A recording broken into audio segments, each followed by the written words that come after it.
ओम नमो भगवते वासुदेवाय नमः। स्वागत करती हूँ आपका। भगवान श्री कृष्ण आप सभी भक्तों की समस्त मनोकामनाएं पूर्ण करें, आपका प्रत्येक दिन शुभ व मंगलमय हो। इस चैनल पर अभी आप सुन रहे हैं वैशाख मास महात्म्य। पूर्व के अध्याय अपने ध्यान पूर्वक सुने, उसके लिए हृदय से आपका आभार व्यक्त करती हूँ। आज के अध्याय में आप सुनेंगे भगवान विष्णु के स्वरूप का विवेचन और प्राण की श्रेष्ठता। अगर आप हमारे चैनल से नए जुड़े हैं तो प्लीज़ सब्सक्राइब अवश्य कीजिएगा, फिर जब भी कोई नया नोटिफिकेशन होगा सबसे पहले आप तक पहुंच सकेगा। जब भी आपको समय मिले आप इन अध्यायों को ध्यानपूर्वक धैर्य से सुनिए। व्याध ने पूछा, ब्राह्मण, आपने पहले कहा था कि भगवान विष्णु की प्रीति के लिए कल्याणकारी भागवत धर्मों का और उनमें भी वैशाख मास में कर्तव्य रूप से बताए हुए नियमों का विशेष रूप से पालन करना चाहिए। वे भगवान विष्णु कैसे हैं, उनका क्या लक्षण है, उनकी सत्ता में का क्या प्रमाण है तथा वे सर्वव्यापी भगवान किनके द्वारा जानने योग्य हैं। वैष्णव धर्म कैसे हैं और किससे भगवान श्री हरि प्रसन्न होते हैं। महामते, मैं आपका किंकर हूँ, मुझे यह सब बातें समझाइए। व्याध के इस प्रकार पूछने पर शंख ने रोग शोक से रहित संपूर्ण जगत के स्वामी भगवान नारायण को प्रणाम करके कहा, व्याध, भगवान विष्णु का स्वरूप कैसा है यह सुनो। भगवान समस्त शक्तियों के आश्रय, संपूर्ण गुणों की निधि तथा सबके ईश्वर बताए गए हैं। वे निर्गुण, निष्कल तथा अनंत है। सत्य, चित्त और आनंद यही उनका स्वरूप है।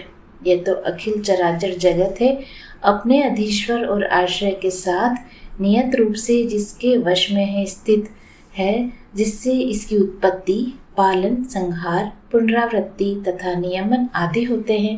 प्रकाश, बंधन, मोक्ष और जीविका, इन सब की प्रवृत्ति जहाँ से होती है वे ही ब्रह्मा नाम से प्रसिद्ध भगवान विष्णु हैं।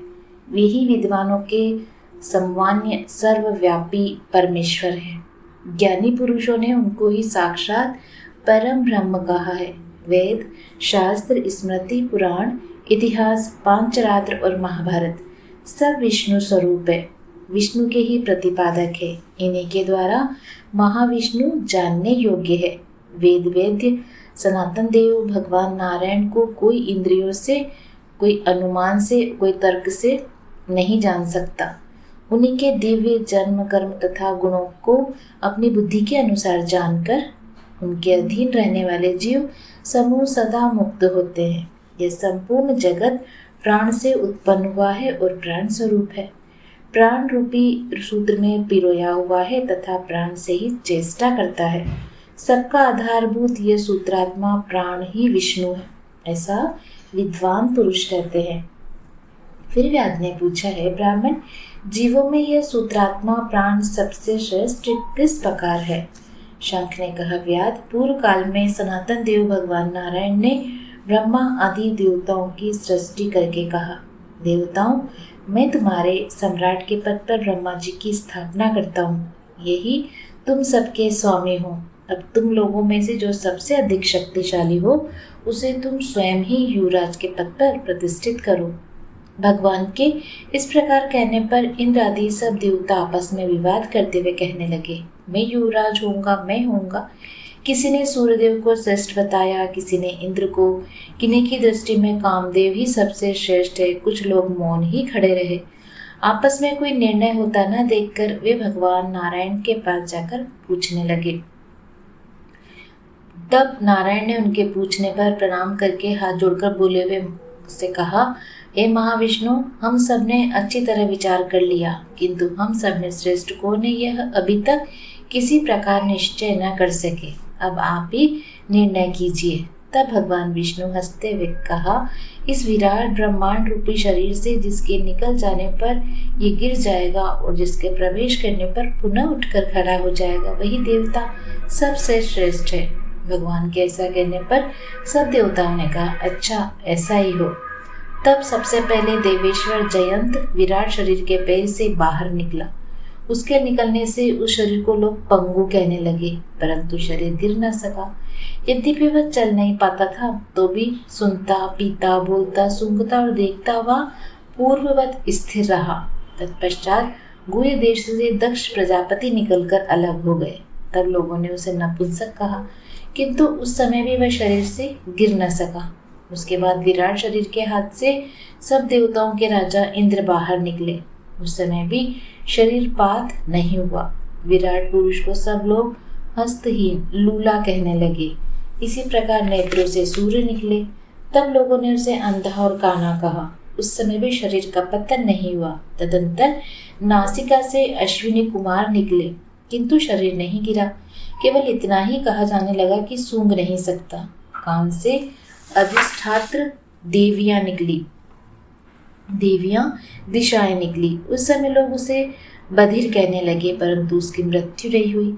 तत्पश्चात जिह्वा से वरुण देव निकले। तब लोगों ने यही कहा कि यह पुरुष रस का अनुभव नहीं कर सकता, किंतु देहपात नहीं हुआ। तदंतर वाक इंद्रिय से उसके स्वामी अग्निदेव निकले। उस समय उसे गूंगा कहा गया, किंतु शरीर नहीं गिरा। फिर भी अंतःकरण से बुद्ध स्वरूप रुद्र देवता अलग हो गए। उस दशा में लोगों ने उसे जड़ कहा, किंतु शरीरपात नहीं हुआ। सबके अंत में शरीर से प्राण निकला। तब लोगों ने उसे मरा हुआ बतलाया। इससे देवताओं के मन में बड़ा विस्मय हुआ। वे बोले, हम लोगों में से जो भी शरीर में प्रवेश करके इस पूर्वत उठा देगा, जीवित कर देगा, वही युवराज होगा। इसी प्रतिज्ञा करके सब क्रमशः उस शरीर में प्रवेश करने लगे। जयंत ने पैरों में प्रवेश किया, किंतु वह शरीर नहीं उठा। प्रजापति दक्ष ने गुह्य इंद्रियों में प्रवेश किया, फिर भी शरीर नहीं उठा। इंद्र ने हाथ में, सूर्य ने नेत्रों में, दिशाओं ने कान में, वरुण देव ने जीवा में, अश्विनी कुमार ने नासिका में, अग्नि ने वाक इंद्रिय में तथा रुद्र ने अंतःकरण में प्रवेश किया, किंतु वह शरीर नहीं उठा। सबके अंत में प्राण ने प्रवेश किया। तब वह शरीर उठकर खड़ा हो गया। तब देवताओं ने प्राण को ही सब देवताओं में श्रेष्ठ निश्चित किया। बल, ज्ञान, धैर्य, वैराग्य और जीवन शक्ति में प्राण को ही सर्वाधिक मानकर देवताओं ने उसी को युवराज पद पर अभिषिक्त कर दिया। उस उत्कृष्ट स्थिति के कारण प्राण को उक्त कहा गया। अतः समस्त चराचर जगत प्राणात्मक है। जगदीश्वर प्राण अपने पूर्ण एवं बलशाली अंशों द्वारा सर्वत्र परिपूर्ण है। प्राणहीन जगत का अस्तित्व नहीं। प्राणहीन कोई भी वस्तु वृद्धि को नहीं प्राप्त होती। इस जगत में किसी भी प्राणहीन वस्तु की स्थिति नहीं। इस कारण प्राण जब सब जीवों में श्रेष्ठ, सबका अंतरात्मा और सर्वाधिक बलशाली सिद्ध हुआ, इसलिए प्राणोपासक प्राण को ही सर्वश्रेष्ठ कहते हैं। प्राण सर्वदेवात्मक है, सब देवता प्राणमय है। वह भगवान वासुदेव का अनुगामी तथा सदा उन्हीं में स्थित है। मनीषी पुरुष प्राण को महाविष्णु का बल बतलाते हैं। महाविष्णु के महात्म्य और लक्षण को इस प्रकार जानकर मनुष्य पूर्व बंधन का अनुसरण करने वाले अज्ञान में लिंग को उसी प्रकार त्याग देता है जैसे सर्प पुरानी केंचुल को। लिंग देह का त्याग करके वह परम पुरुष अनामय भगवान नारायण को प्राप्त होता है। शंख मुनि की कही हुई ये बात सुनकर व्याग ने पुनः क्या पूछा, अगले अध्याय में आप ये सुनेंगे। उम्मीद है आपको आज का अध्याय पसंद आया होगा। अगर आप अध्याय से नहीं जुड़े तो आप जब भी समय मिले इस अध्याय को सुन सकते हैं। भगवान श्री कृष्ण आपकी समस्त मनोकामनाएं पूर्ण करें। धन्यवाद।